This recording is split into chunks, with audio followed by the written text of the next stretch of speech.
Hey guys, welcome back to my channel and another video. I just wanted to say that today's video should be the first, I guess, bonus content video that I'm putting up for the next 4 weeks. I will have 2 videos up, Monday night and Thursday night Australian time, just as a little bit of an end of year celebration, because obviously this time of year there's basically just a lot more content that I can film. We're wrapping up 2023 and then we're also wanting to start 2024 with, like, you know, TBRs, reading goals, etc, all of that stuff. I've just decided that I'm gonna put up 2 videos a week for about 4 weeks, so I hope you guys do enjoy the extra content, and we're just gonna get straight into today's video, which is the end of year book tag. I saw it off Rachel Catherine on YouTube. It looks like Destiny did the original video, and there's about 22 questions, so we're just gonna get straight into it right here, right now. Alrighty, so the first question is the most disappointing book of the year.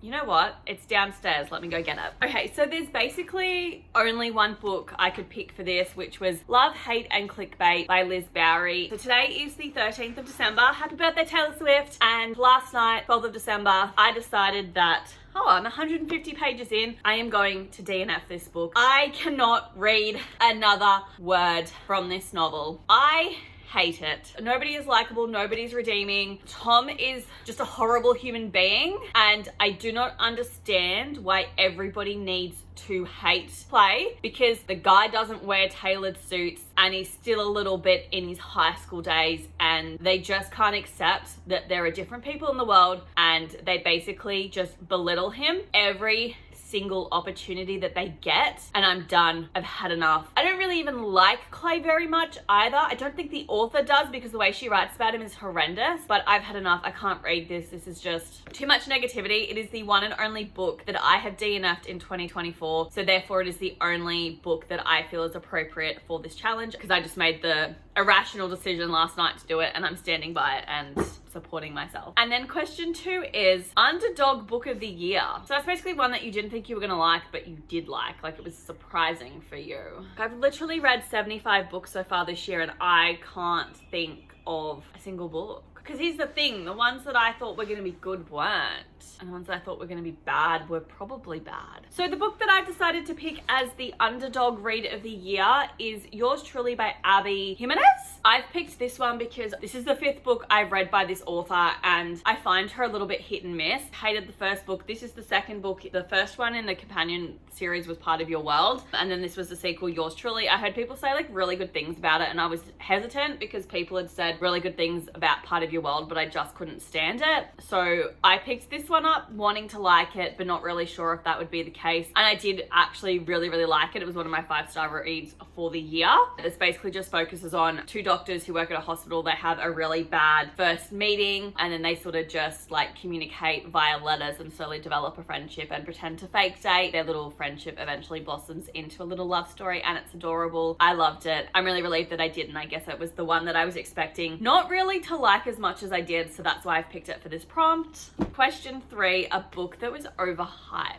A book that I think is overhyped is Kingdom of the Wicked by Kerry Maniscalco. So this is actually the first novel in the Kingdom of the Wicked trilogy. We've also got Kingdom of the Curse and then Kingdom of the Feared. I read all 3 books this year, and this book was really hyped. A couple years back when it first came out, I just didn't think it was that good. I just think that they were overhyped. I feel like it had a lot of potential. We focus on the 7 deadly sins manifesting as like kings, not kings, but like lords in hell. Sisters presumed murdered and dead, they're twins, and then there's like a whole heap of self-discovery. But I just didn't really enjoy the way it was written. I didn't really like the characters for the most part. I thought they were a bit annoying, so I do think that this novel was overhyped. And then question 4, a favorite book couple. Oh, I just could have picked that one, but that's fine. We're gonna go with this one. My favorite book couple, I think, of the year, Love the Radically by Ali Hazelwood. This has Elsie and Jack. This is also my favorite Ali Hazelwood novel. I just loved their friendship and then their relationship. Elsie, in order to pay her way through college, does like fake dating. So she will go on fake dates with people and like pretend to be like their date to like a wedding, and makes up this whole new backstory story about who she is, just so that these guys aren't alone on these dates sort of things. And she has a regular client. She actually meets Jack, and Jack is the older brother of this client, so he actually thinks that his brother's legitimately in a relationship with her. And then she goes for an interview at the university that she didn't realize he works at, and he's very confused because he only knows her as a librarian. But it was adorable. I love their relationship.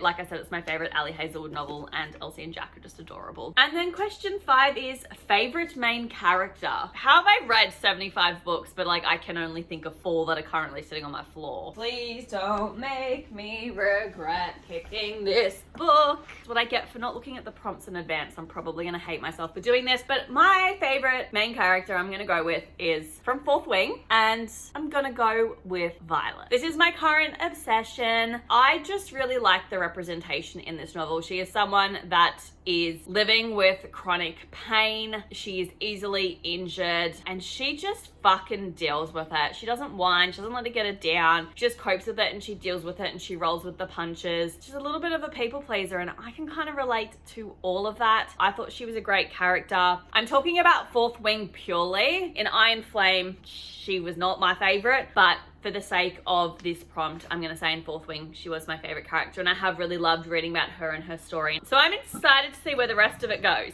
Question 6 is a book that surprised you. Is this like in a good way or a bad way? Damn it, I should have picked that for that prompt. I've just seen the next prompt and it's new favorite author, and I'm like, fucking knew I should have held out from Fourth Wing. A book that surprised me. Alrighty, so a book that surprised me this year was Ciao for Now by Kate Bromley. So I read the first novel in this companion series, Talk Bookish for Me, 2 years ago. I then picked up the sequel, Here for the Drama, earlier this year, and I didn't really like it. I loved Talk Bookish to Me. I thought it was fantastic. Here for the Drama, I didn't really like. When I saw this one and I picked it up this year, I was a little bit hesitant to read it, just because I didn't like Here for the Drama, and I just thought probably not gonna like Ciao for Now either. But I really liked it. I think I rated this like 4.5 stars from memory, or 5 stars. So I thought it was a great book, and it really surprised me how much I enjoyed reading about a fashion designer interning in Italy and going into a competition to potentially win a job at a New York fashion label. I thought it was great, and the ending was really satisfying. She did it justice. This one I like hate myself for. Question 7, new favorite author you discovered in 2023. I want to do Rebecca Yarros for this one, because I now want to go back and read all of her catalogue. Like, it's not so much like who's new to me, but who's new to me and I actually enjoyed them. A new to me author that I discovered in 2023 was TJ Alexander, and the novel was Chef's Kiss. So this book, I believe, did actually come out last year in 2022. I only picked it up this year, and it focuses on a like company that's like was a magazine company that puts out like recipes, and they test recipes, but they're having to adjust to the fact that everything's going digital, and they want to start putting out content in the digital world, in the digital market. And they bring in a new manager for the kitchen who is called Ray. And then we also have our other main character, Simone. She's a recipe developer. They basically get forced into making essentially YouTube videos together, and they have a really sweet, endearing relationship blossom, and it was adorable. But it is a queer novel. My new favorite author, I reckon, or one I'm excited to read more novels by. Happiest read of the year. What does that mean? Like, the book that made me the happiest to read, or is a happy read? See, I need context to these questions. Happiest read of the year, I'm just gonna say Check and Mate by Ali Hazelwood, purely because I already did love Theoretically, so I couldn't pick it. But this is Ali's most recent novel. It's her first venture into YA contemporary genre. I loved it. It made me smile, it made me laugh. I had a great time reading it. It focuses on Mallory and Nolan. Nolan is the current chess world champion, and Mallory's just getting back into playing chess, and they have a lot of encounters with one another. But I'm going with this one. Question 9, most frustrating book of the year. I feel like this is the same as like disappointing read of the year.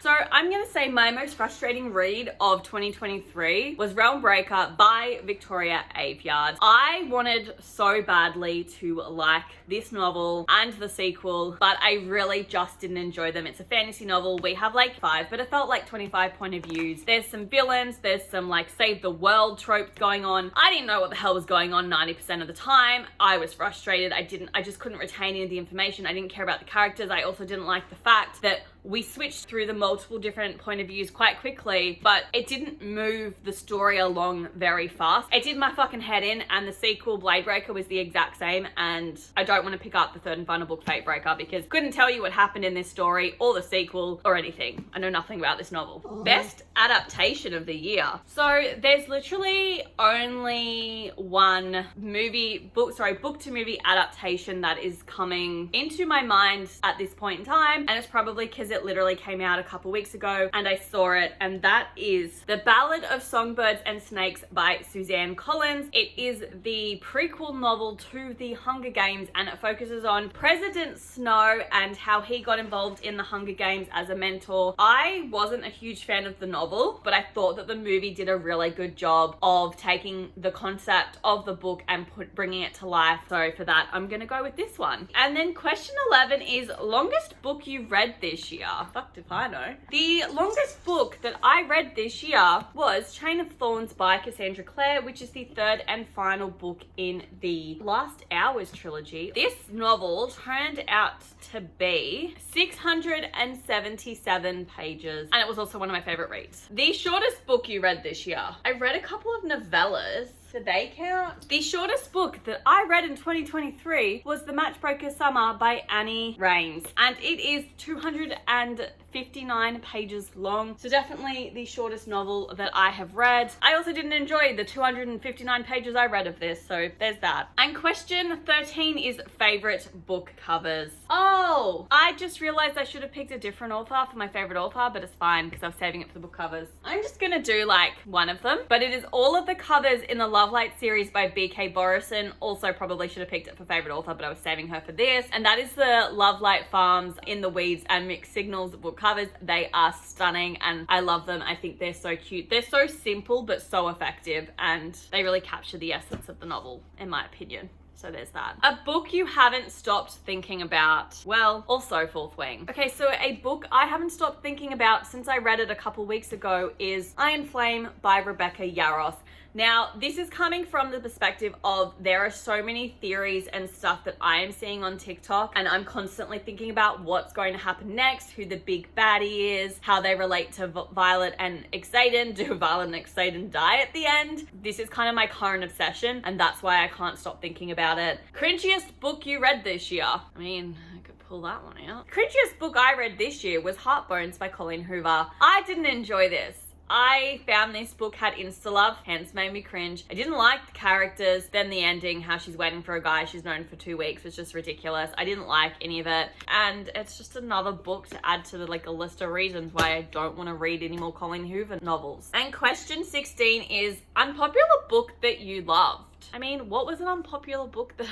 I mean, I could do that one, but I wouldn't say I loved it. I don't like the use of unpopular because unpopular indicates bad, but it could just be that like it's just because it's not well known. And did it say loved? Because I also don't like that. What if it's just like unpopular book that I liked? I'm just gonna change the prompt because I don't like it, but I'm gonna go with like an underhyped book that I enjoyed, and that is Butterflies That Never Die by Aldara Thomas. So this is a fantasy novel. I don't know when it came out, but it's not one that I've like heard people speak about. It's not like available in bookstores. I had to get it off Amazon, so it's potentially also, I would argue it's self-published because there's no actual publisher on this. It's the first book in the Legend of the Heirs series, but it's a really cool fantasy novel focusing in the YA genre. These orphans are at a boarding school and they discover that their friend who's made up this fantasy world, it's not actually made up, it's a real living, breathing world that they are all actually a part of, that they didn't know it, and they have these like magical pendants that allow them to transform into an animal, and they can collect pendants from other people. And I thought it was a really cool concept. It took me a little while to get into it, but I did really like it, and one of the villains gave me Voldemort vibes. So question 17 is highest and lowest book you read on Goodreads.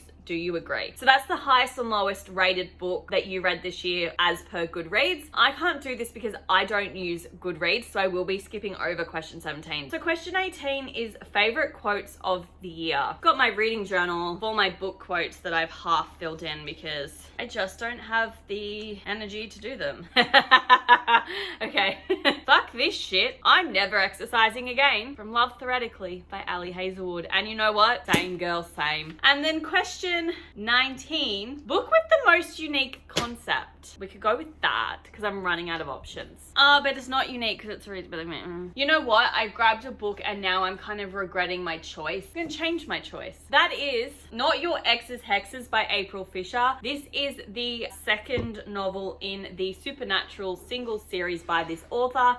The first novel is Not the Witch You Wed. We basically focus on the three Maxwell triplets. Got Rose, Violet, and Oliver's the youngest one, I think. And they are all witches. Their grandmother is the primer, so she's the leader of the witches. There's like literally a supernatural council for the other supernatural beings like vampires, demons, shapeshifters, so actually werewolves, etc., etc. And it's really great. I love the concept because it's set in modern day times of their society, but like people are also aware of the supernatural community. And I just think it's a fun, cool series and I'm loving it. Question 20, a book that you would reread. I mean, I'm not looking at my fantasy shelves. We know I'm not going to reread any of them. Probably one of the books I picked on here, but because I'm running out of options, we are going with Loath to Love You novella bind up by Ali Hazelwood. It features Under One Roof, Stuck With You, and Below Zero. They're like 100 pages each novella. They're really good and fun to read. They just feature three best friends who met at college in the STEM field and kind of just short mini stories for them. I loved it. I thought they were great. Under One Roof was my favorite. I feel like I could just reread that for the rest of my life. Like that's something that's been stuck in my head all year since I read it, but I just thought it was fantastic. So like we focused on an environmental engineer, a civil engineer, and a NASA aerospace engineer.